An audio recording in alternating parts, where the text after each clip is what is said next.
been made for my client's state of mind on the night of January 5th. Yes. Okay. Repeatedly, the district attorney has tried to characterize Gus Jackson as angry man trying to paint a picture of... What's fancy? Well, it looks like the show hasn't started yet, so you sure you don't want to wait? wait? I want to wait. I'll get a good seat so I can hear every word of Mason's opening statement. Uh-huh. Well, all you need is milk duds and popcorn, huh? You'll be all set. Just keep the wild applause to yourself. Don't worry, I will behave with the proper decorum. Yeah, well, when you find out what that is, be sure to let me know. Oh, excuse us. We didn't know that anybody was in here.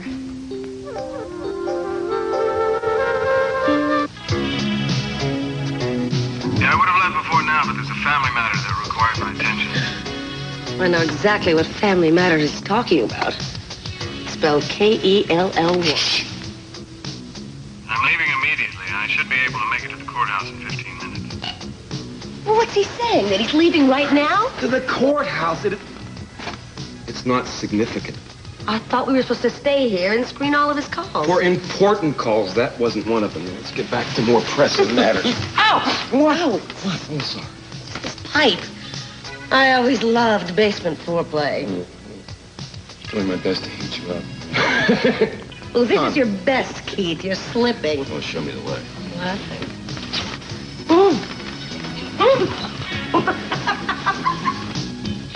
Leaving for court? In a minute, I thought you'd already be there. I'm on my way. If you had any sense, you'd call Julia and tell her that you're not coming. I want to testify because I believe Gus is innocent. Well, on the outside chance that he is, your testimony is going to do him more harm than good. Julia doesn't seem to agree. If Julia had an actual case, she wouldn't call you to the stand in a million years. She's just using you because she doesn't have anything else. Well, maybe by the end of the day, there will be something else. You mean Cruz's investigation? We both know he never gives up. At least not on some things.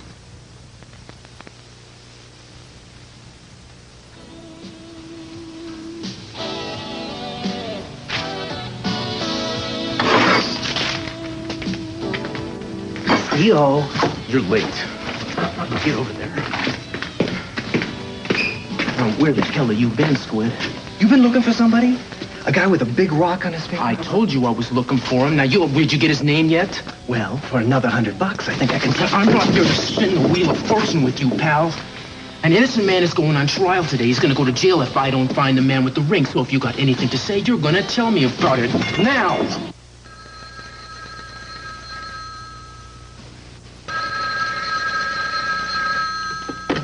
Hello? Cece, hi. Darling, do you have any idea when you're coming home? Wait, Cece. All right. All right, I'll do it right away. Hi. Cece wants to talk to us, and it's urgent. Sophia, I have to be in court. We have to do it right away. He doesn't want to use this phone because he thinks it might be tapped. It's about Kelly's plan. He's going to start it, so we have to go to the phone we agreed. All right. Let's step on it.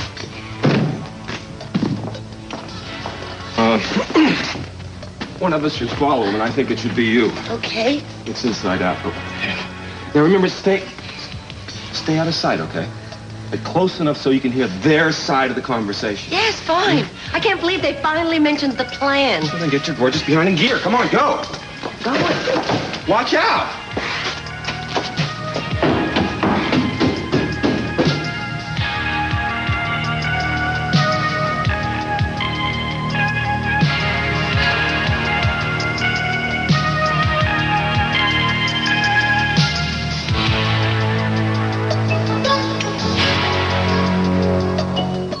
Julia, we can make ourselves scarce if you feel like doing some warm-ups or something. No, it's all right. Really, stay. If I can't handle this by now, I won't be able to then. Well, sounds like last-minute jitters. Something like that. You know, frankly, I can't understand how anybody can put up a proper defense in these overheated courtrooms. We've only been here, 3 minutes? I'm already starting to feel lightheaded. Well, maybe I can get you some water. There's a cooler outside Great, the hall. would you? I appreciate it. Thank you.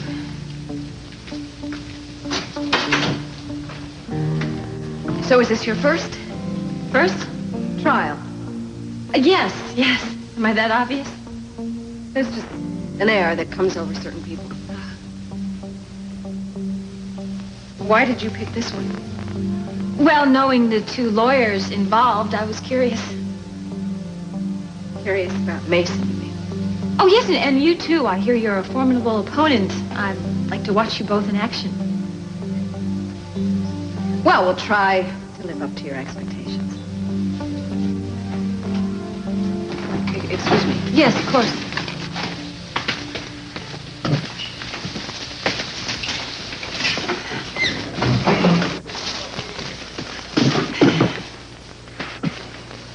How you doing?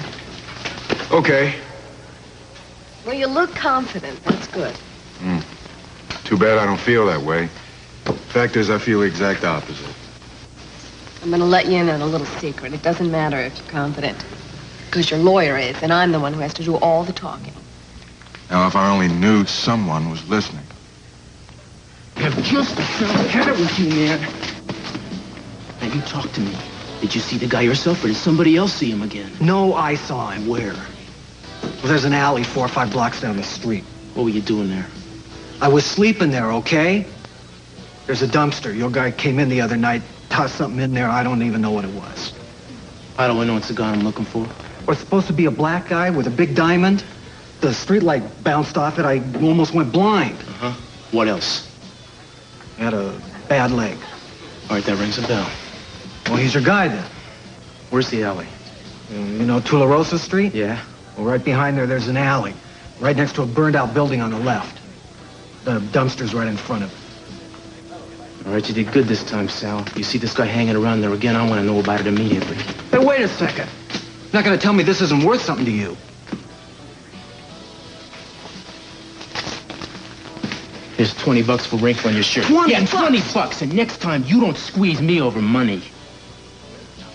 Get out of here, man.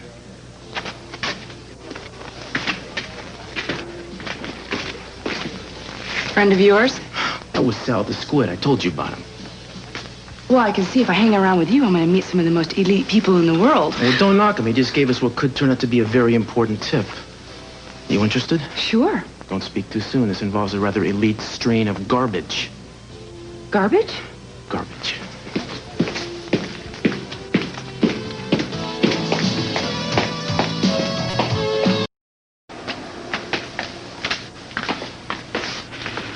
Said he called 11:20. It's that now. All right, you know, Cece, the phone should be ringing right now. Well, it better be. Otherwise, a very irate judge is going to be demanding to know where I am. This is making me so nervous. I've been nervous about this whole thing. When he went to New York, I felt the same way. I want to wait until Gina's contract is up, but Cece seems to feel it's necessary to do it immediately. Well, if it works, we will have pulled off a brilliant coup. You realize that we will have done it by pulling together? If it works. That's like one of my cases, Sophia. As long as you have right on your side, you can't lose. Cece? Hi. All right. Okay, I understand. So you want us to get a messenger and have him go to her? No, I'll ask Mason. Darling, wait a minute. I just want to ask you for the last time. You really think we're doing the right thing? All right, I will. I'll try to be patient. I love you. Bye. Okay, that's it. The operation is set. That's ahead of schedule. Cece couldn't see any reason to wait. He's got all the people. They're ready to go. We just have to get a messenger to Kelly and inform her of the whole plan. Does he have any idea who he wants to use? No, as long as there's someone we can trust and someone that can leave immediately. I wish I could go. I think I have an idea. I'll let you know later. I think it's somebody we can trust, though. Better be. If any part of this scheme gets out, I could be ruined in this deal.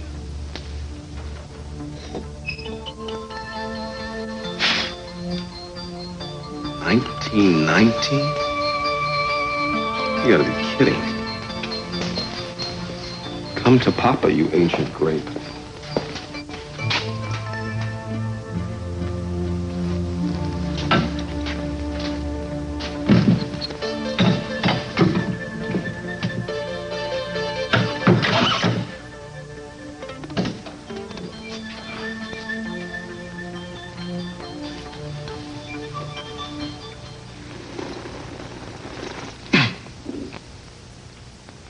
Mr. Timmons?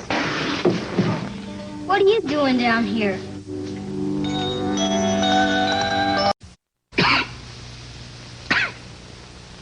Brandon. How you doing? I don't think you're supposed to be down here. Oh, no, it's okay. I have official permission. Who would let you in here? Kid, this is confidential. So I'd appreciate you keeping it private. See, your mother and I are finishing wrapping up things down here. I'm not supposed to be down here either. Daddy says I might break one of those bottles.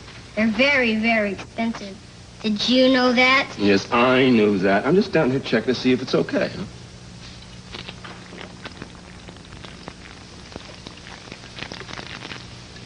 It's fine.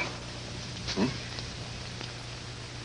You see, every once in a while you have to open up one of these. Make sure the whole thing hasn't gone bad. What? Hey, what are you doing? What's this? This is a Mommy! Hi, Mommy! I was just talking about the project here. This is Mom. Hi, Brandon. What are you doing down here? Oh, he heard some noises. He got very curious, very, very curious about our confidential project. Look, what Keith and I are doing here is, we're building a surprise for your daddy, so you can't say anything. What kind of surprise? Well, you see all this electronic equipment? You see, Keith is an electronic expert. He's just a whiz at these things, and we are going to build an entertainment center. Entertainment? Yes! With big TV screens and a couple of VCRs and a stereo system. It's going to be wild. Yeah, 3 VCRs. We'll go all the way, right? Huh, kid? So, you can't say anything until we finish, because then you would ruin the surprise, and you wouldn't want to do that. Can I use it too when it's done? Well, of course you can, sweetheart. So if you don't let us get back to work, it's never going to get done. Okay, be careful. Brandon, what do you mean, be careful? Electricity's dangerous. You could get a shock. Yeah. Give you a shock. We'll be real careful, darling.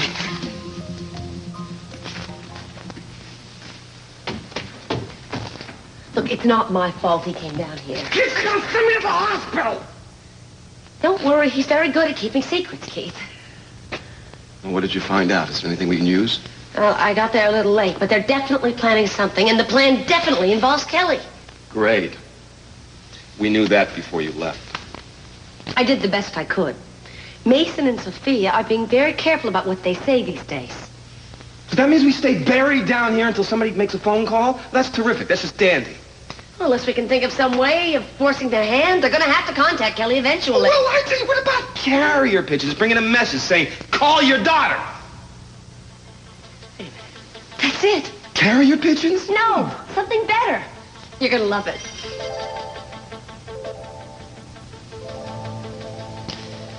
I would request the privilege of hearing Mr. Capwell's opening statement, but our district attorney seems to be otherwise engaged. Does anyone know where he is? I don't presume to know where Mr. Capwell is, Your Honor. However, it has occurred to me that perhaps the prosecution is not fully prepared, in which case I would like to ask again for a continuance in the matter, you see. Forgive me, Your Honor. When court is called to order, I expect both attorneys to be present and ready to begin. That includes you. Your Honor, I'm sorry. My detainment was unavoidable, but I apologize to the court and to Ms. Wainwright. It won't happen again. I am ready to proceed almost immediately, however. Please do so. Thank you, Your Honor.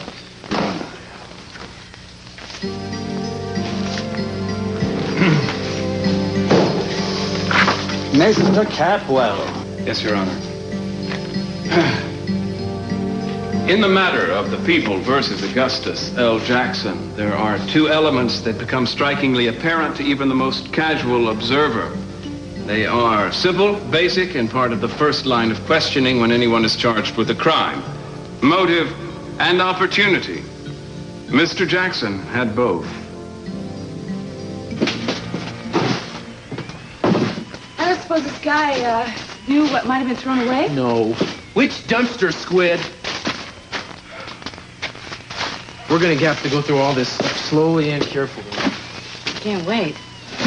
Look, if we can find something that looks suspicious, we'll take it to the lab and get a fingerprint. See if we can match a print to a picture, we might know who we're dealing with then. Why don't you stand watch, and I'll start sorting if I find anything Promising I'll hand it out to you. Well, that sounds like a real 50-50 proposition. You get to get in the trash bin and I have to stand guard? Well, there's no reason for both of us to get dragged through the muck. Besides, you're not even close to being dressed for this. Oh, terrific. We got the fullest dumpster in the Western Hemisphere. Looks like somebody shed its state secrets in here. See anything that looks suspicious in there? Not unless we can find prints on somebody's week-old turkey dinner. Oh. It's gonna take longer than I thought. Okay. That's it. What? I'm getting in. No, oh, Eden, don't be ridiculous. No, Eden. look, okay, Castillo, off my back, all right? We're thick and thin, right? Oh.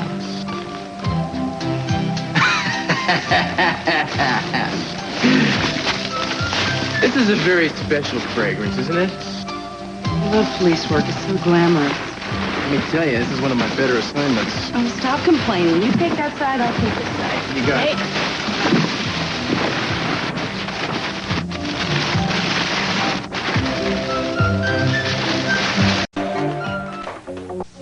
Hey! Brandon, what's that? Is that the television set from your room? Mm-hmm. What are you doing with it? I'm gonna give it to Tommy. Oh, that's a real generous gift. I don't need it anymore. How come? You giving up on all your favorite shows? Well, of course not. I'm gonna watch it on the, The what? Well, I better go. Tommy's waiting. Oh, okay. Hi, Mom. Oh, hi. Bye. Where's he going in such a hurry? Well, Gina, I think it's a little strange. He's taking his own television set and giving it to his friend Tommy because he said he doesn't want it anymore. Oh, well, I don't know why that should surprise you. After all, he's a very giving boy. I think it's a little odd. Well, I don't. I've always tried to teach him to be open and honest, though that's pretty difficult living in this house. Have you really? He's gonna need a lot with you as a mother. I'm talking about all the lying and scheming that goes on around here. You and Mason and Cece have been cooking up something for weeks and months, and you think I'm not going to find out about it? Well, I'm already on to the whole thing, Sophia. Is that so?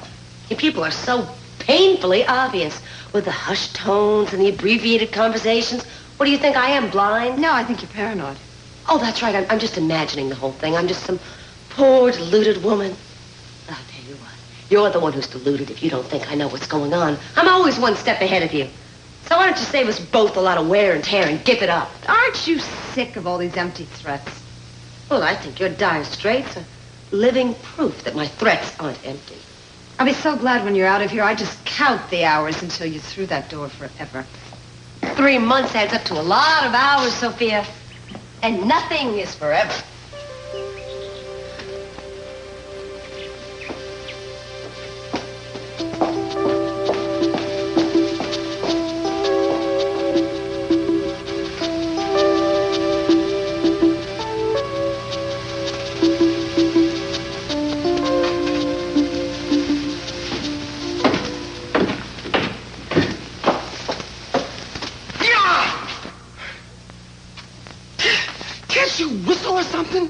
Some sort of sickle? I thought that was that nincompoop towhead you're raising trying to give me another heart attack. Don't talk about my kid that way. Now, listen, we gotta call Sophia. We gotta do it right now. Come on. Okay. Here we go.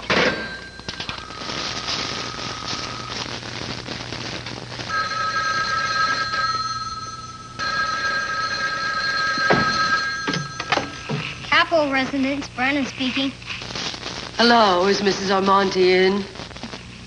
No, she just left. She told me she was meeting somebody. Do you know when she'll be coming back? Is this my mommy? You sound funny. I'll call back later. Thank you. What happened? She's gone. She went out. I don't know when she'll be back. Besides that? No, nothing. Brandon answered the phone and... Recognized your voice. So it doesn't make any difference. It doesn't affect anything. Great plan, did it? Belly flop. It's going to work out, Keith. We'll just try to call her again later. And the evidence will show that on the night of January 5th, Gus Jackson returned to the Orient Express, an angry and frustrated man. He had already exchanged harsh words with Eden Capwell earlier in the evening upon being told there was no further work available for him. Unfortunately, his outburst did nothing to lessen his sense of having been treated unfairly.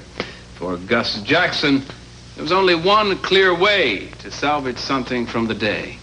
He had already seen the cash bag within the restaurant, even felt the weight of it within his hands.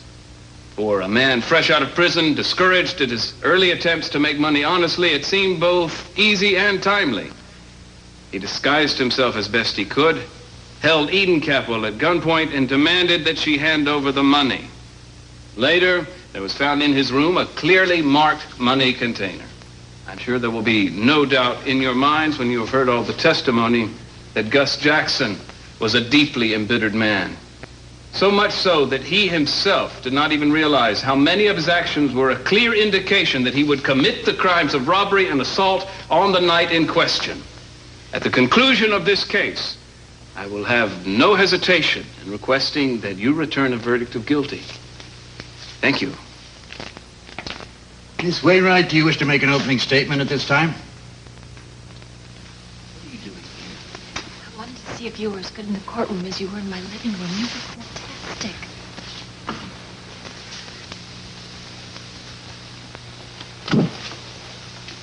Much has been made of my client's state of mind on the night of January 5th. Repeatedly, the district attorney has characterized Gus Jackson as an angry man, painting a picture of potential violence waiting to happen. I submit to you that Gus Jackson is indeed angry, indeed frustrated as any man would be in this situation. But at this particular point in his life, he's never had more reason to prevent his anger from driving him to create a criminal act. I will show you that he's never had a better reason to walk the straight and narrow, never a better reason to stay out of prison. You see, recently, Mr. Jackson has been reunited with his daughter, who he had thought lost to him for many years. His desire to find a job, his desire to find a home is entirely motivated by his desire to provide for his child. He would never do anything as foolish and as clumsy as the robbery which will be described to you in testimony, because it would have jeopardized the very life that he had worked so hard to create. I submit to you that someone else committed this crime and made it look like my client did it. And as we unravel this trail of circumstantial evidence, you will agree. There will simply be too much doubt in your mind. Too much reasonable doubt. You sure you don't want to call this a day? Not until we've covered every square inch. All right. What's this? Rogers Drugs. Wasn't that the place that the guy knocked off and he stole all the medication? Yeah, you want to see this. Come on, come on. Well, wait a second. Here, it might be a print. Don't smudge it, There's okay? blood on... I know. There's blood on this. That means there'll probably be a print on it. Well, that's great, right? That's great. And not a moment too soon. We got to get this to the lab. Come on. Well, I can't see because I have to go to the court. And, Julia's calling me as a witness. Yeah, I know. I'll drop you off at the court and then we'll go to the lab. Well, wait. Well, wait, nothing. We don't got time to wait. Mason's probably nailing Gus to the stand as we speak. I don't really kind of look like I should be in court or anything. You don't look half bad considering what you've been waiting through. I don't look half great either. Can I go home, please? We don't have time to take you home. All right. Halfway measure. All right? Oh, yeah. What the hell are you doing? Believe me, the guys at the lab will thank me. Oh, well, let me thank you, too. Now I smell like a French bordello. Thanks. Wait a second. How would you know what a French bordello smells like, huh? And were you present when Mr. Jackson was taken into custody? Yes, I was. Did you notice anything unusual about his right hand at that time? Yes, I did. It was bruised. Was he questioned as to how the bruise got there? He was asked if he'd been in a fight. And what was his reply? He didn't answer. Later, he denied it. Thank you. No further questions? Miss Wainwright, do you wish to cross-examine? No, Your Honor, not at this time. Your Honor, the people rest. Thank you, Mr. Capwell. Witness may step down. Miss Wainwright, please call your first witness. Your Honor, the defense would like to call Eden Capwell to the stand. Eden Capwell, please take the stand.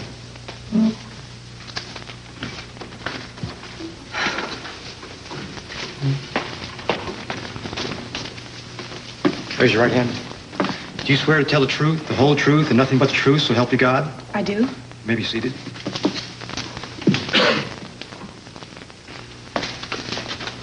Miss Capwell, you were asked to participate in a voice identification procedure the night the robbery occurred at the Orient Express. Is this correct? Yes.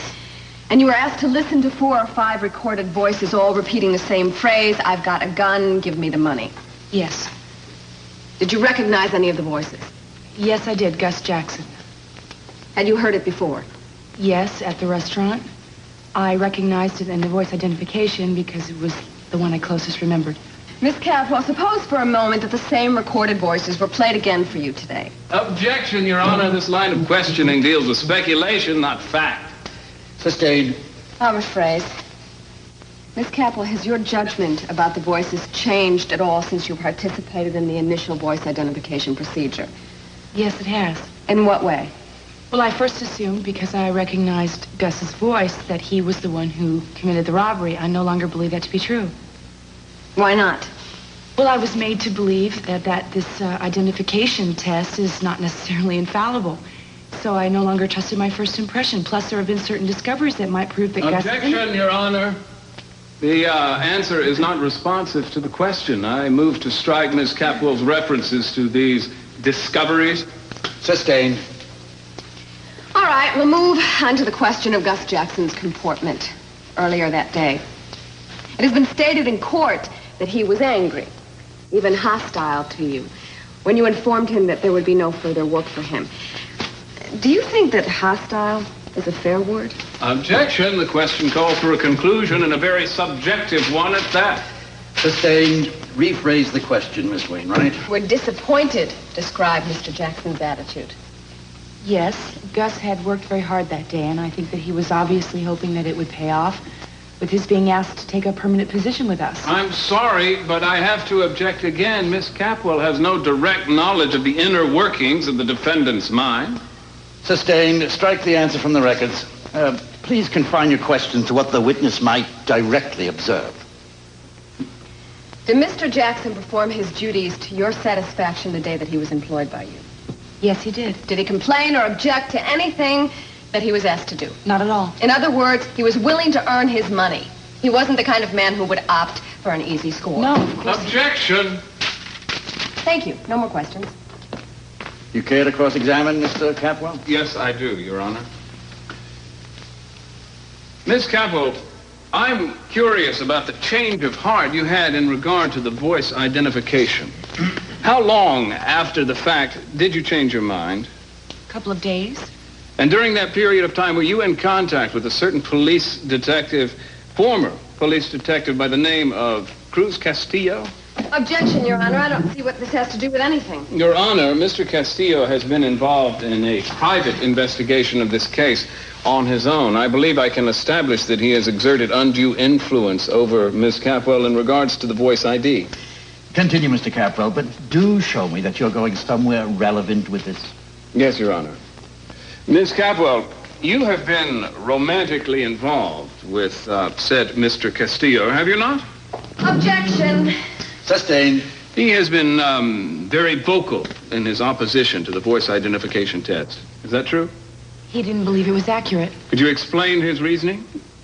He asked me to listen to another tape and to pick Gus's voice out. I picked the voice, and it wasn't Gus's. In fact, his voice wasn't even on the tape. So Mr. Castillo conducted his own personal experiment to make his point to you. Is that correct? Well, it was very effective. Yes, Mr. Castillo can be very persuasive, especially with one who's so obviously in love with him. Mason, wait a minute. Objection. If Mr. Castillo had not been involved in this investigation, would you have changed your opinion the first time? Objection, Your Honor. He's badgering the witness. Sustained. No further questions. We'll take a recess till 2 o'clock. All rise. Everything's going really well.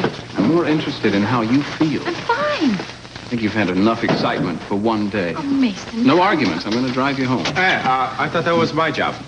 Pearl was kind enough to bring me here. Well, I think it's time to take her home, get her out of this den of legality. Sure, no problem. My jalopy's your jalopy anytime. I'd just like to talk to her for a moment first. Okay. Eden's not our only witness, you know. And on the whole, the character stuff that she laid out will do us good. She made it look like you were a hard worker and that you were sincere, and that can't hurt. But how much can it help? I haven't even gotten a chance yet to pick apart Mason's evidence. The judge has got to find that circumstantial. I was convicted once before on something I wasn't guilty of. There's no reason it can't happen again. Oh, look, will you do something for me during the break? Sure. Would you go back to my place and check on Alice? Tell her that everything's okay. I don't want her to be worried. Of course I will. I'll tell her. Julia, I wish the testimony could have been better. When Mason brought up Cruz, I didn't know what to do. It's over. You did the best that you could. Well, you know, we might have some good news, believe it or not. Please, tell me. Well, we might have a fingerprint on the guy we've been tracking. Well, can you get it for me? Well, the lab's looking at it now. I'm sure Cruz will be here before the recess is done. I hope we can get it. Because if not, we're in trouble, Eden. Oh, we're in big trouble. Mason? Excuse me, please. Hello, Victoria. Hello. I was afraid I wouldn't be able to find you. Thank God you're in recess. Yeah, would you excuse me? Oh, yeah. The man that you got to see, Kelly? Mitchell? Yeah, what about him? He can't go. He just got in touch with me. For some reason, he's not going to go. He said everything was going to be fine. Well, it's not, and now we have to find somebody else.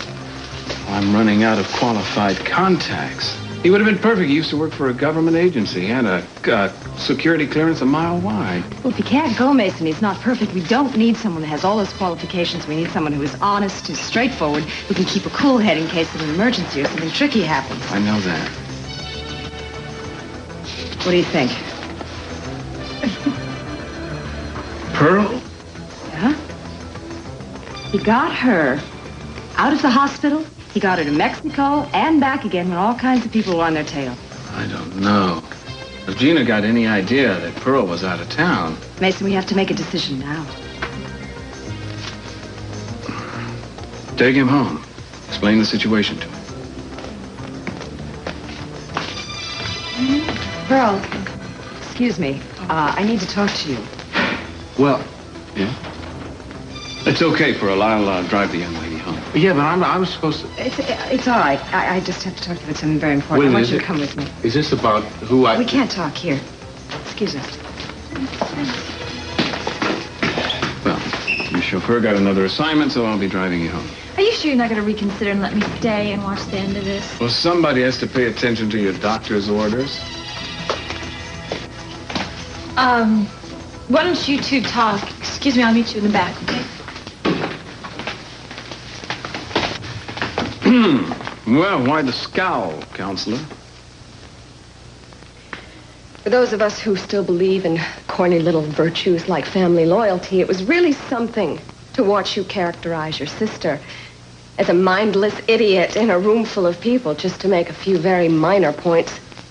If Eden was in any way coerced into changing her mind, the court should be made aware of it. She was not coerced, and you know it. She has a mind of her own just because she doesn't happen to agree with you. Do you want to keep your voice down, counselor? Wouldn't be the first time you were accused of being unprofessional. I do apologize for my feelings. They really are so messy, aren't they? But of course you wouldn't know about that firsthand. You'd have to break through the ice first. I thought that's one of the things you liked about me, Julia. My lack of messy feelings. You're always so concerned about them getting in the way of your main objective. Well, I can be wrong. Some people say I make a habit of it. I was wrong about you.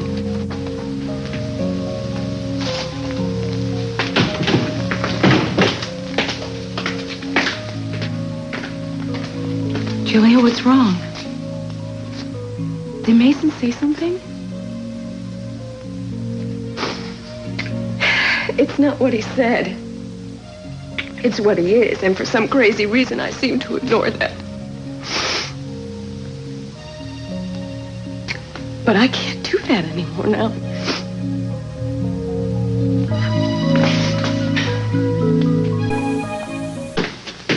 Well, what'd you find out at the lab? Oh, hell. The best print they could come up with was only a partial. I'm sorry. I thought we could do better than that. Well, we can't. I can't stall any longer. You're going to have to take the stand. And Mason is going to do whatever he can to discredit anything you say, but you're all I've got. Well, I'm not afraid of Mason. I'll testify no matter what. I wish you could tell him what you've started to find out. You know, lay the groundwork for the possibility. Do you think the judge will allow that? Yeah, he's got to. Well, win or lose, I'm going to keep on top of this until I find the right man. I mean, I promise you that. You want to go brainstorm for a little while, Capwell? Sure, let's go. Cruz. Yeah. I don't mean to be rude, but maybe you ought to consider wearing another kind of cologne. This just doesn't seem to be working for you.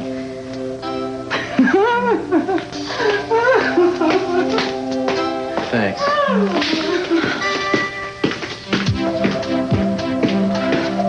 For somebody who has monitored my every bite, you haven't done too well cleaning your own plate. My plate doesn't matter. You're the one that's eating for two. Do you always lose your appetite in the middle of a trial? Depends on the trial. It's Julia that's bothering you, isn't it? She thinks I enjoyed what I had to do to Eden. I didn't. Well, you're just doing your job. She should understand that. She's probably a little defensive because her case wasn't going very well. Maybe. Well, you think there's more to it than that? What do you mean? Well, there was something very personal about what she said and about the way that you reacted to it. I get the feeling that she cares about you more than in just a professional manner. That wasn't caring, that was disdain. Well, she's angry, but she doesn't hate you.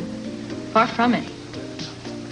Difficult to know what's going on with Julia. She's a very confused young woman. It's hard to know where you stand with her. Is it important to you to know where you stand? It might have been at one time.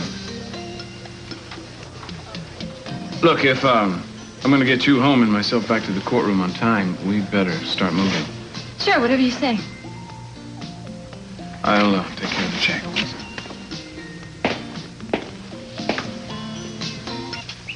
Yes, Pearl, I want Kelly to hear this from someone that she can really trust. The last thing I need right now is for her to be unduly upset or frightened. Yeah, I agree with you there. I mean, finding out that you're about ready to be kidnapped can be frightening for anybody, even if she knows it's fake. And it has to seem real. It has to be believable, even though we're hiring the people who do it. I want Kelly to be prepared. Got it. Excuse me. Hello. Mama. Eden? Who is this? Kelly? Mama, I have to hurry. They're after me. What? Kelly, I can't hear you. Honey, are you all right? Is everything all right? I'm in trouble. Who's after you? Are you hurt? Oh, yes. I've got to call her. Come and get me.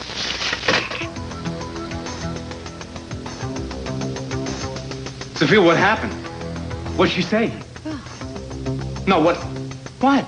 She said that she's in trouble, that there's someone after her. I could hardly hear her, Pearl, but obviously she was afraid to talk to me. Well, wait a minute. You think the kidnapping has already started and she doesn't know that it's not for real? Oh, no, it couldn't. Absolutely not. It's too soon. If anything happens to her. No, we got to call her right back right now and find out what the heck is the matter. No, we can't. What do you mean, no?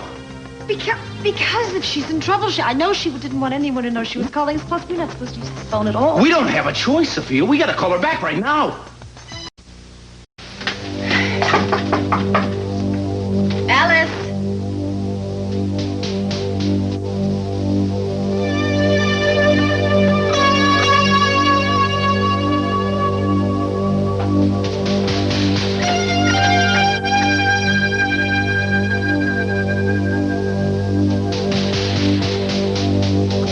If you don't want to call her, I will. Now, what's the number?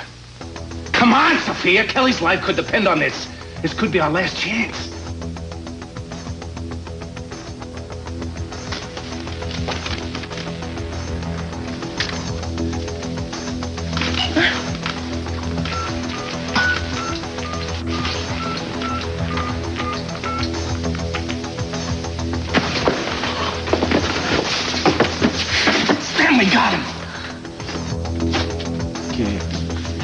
Right there's the location of the pharmacy, right here's the dumpster. What do you say we presume to assume that he is somewhere inside this radius? It seems logical. I mean, he's hurt. He wouldn't go very far. That's right. We could go building to building, street to street. We might find a guy. You think so? Well, sure. Team as intrepid as this, you know, we'll probably have a confession in 2 hours. You're doing all the work. I'm just riding on your coattails. Wait a minute. Wasn't that you who was knee-deep in rancid vegetables a couple hours ago? I'd call that going along for more than the ride. I couldn't have gotten nearly as much done without you. What's going to happen when we get him? Well, we'll book him, then we'll try to get him into Gus's trial as a material witness. Well, I mean, between you and me. I'm not really thinking that far ahead. I'm enjoying the present. So am I. I just can't stand the thought of it ending. Well, maybe it doesn't have to. Well, I'll tell you, there's only going to be one thing that stands in my way. What's that? I'm with Julia. You're going to have to change your aftershave.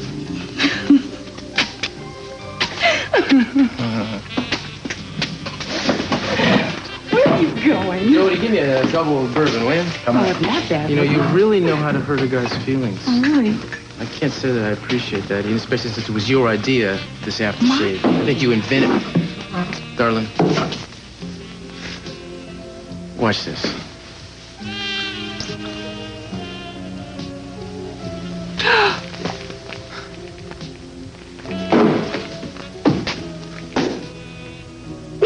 Well, you're going to be right at home where you're headed.